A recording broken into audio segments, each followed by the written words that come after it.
Oh it's a miracle. കൈയടിച്ചൊരു amen പറഞ്ഞേ.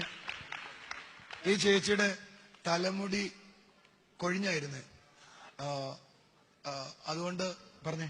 അത് മുടി കൊഴിഞ്ഞപ്പോ മുടി സ്ലൈഡ് ഇട്ടാലും കഷണ്ടി നന്നായിട്ട് കാണാൻ പറ്റുമായിരുന്നു. അപ്പൊ ഞാൻ മെഡിസിൻസ് കഴിക്കാൻ വേണ്ടി ഇരിക്കുവായിരുന്നു, ഫുഡ് സപ്ലിമെന്റ്സും അയൺ ടാബ്ലറ്റ്സ് ഒക്കെ.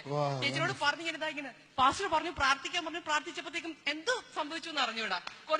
കഷണ്ടി പോയി. എനിക്ക് വിശ്വാസം ചേച്ചി. ഞാൻ പിന്നെ ചേച്ചി നോക്ക് മുടിയായി മുടിയായിട്ടുണ്ടല്ലോ. മുടിയും കർത്താവിന് തരാൻ പറ്റുന്ന രസം. ഇത് എന്റെ ലൈഫിൽ 2-3 എക്സ്പീരിയൻസ് ആയി. നമുക്ക് ട്രിവാൻഡ്രത്ത് ഒരു ചേച്ചി ആദ്യം വന്നിട്ട് പറഞ്ഞു, ഓർമ്മയുണ്ടോ, അവർക്ക് കഷണ്ടി ആയിപ്പോയി. അവിടെ എല്ലാം തലമുടി വിളിച്ചു. മുടി കൊഴിയുന്നത് സൗഖ്യം നോക്കാം, നിങ്ങളെ ബ്യൂട്ടീഷ്യന്റെ അടുത്ത് പോകണ്ട, കർത്താവിന്റെ അടുത്ത് വന്നാൽ മതി. ചേച്ചിയെ ഞാനിന്ന് നോക്കിയപ്പോഴേ എന്നെ കർത്താവ് കാണിച്ചത് 2 പ്ലേറ്റുകൾ.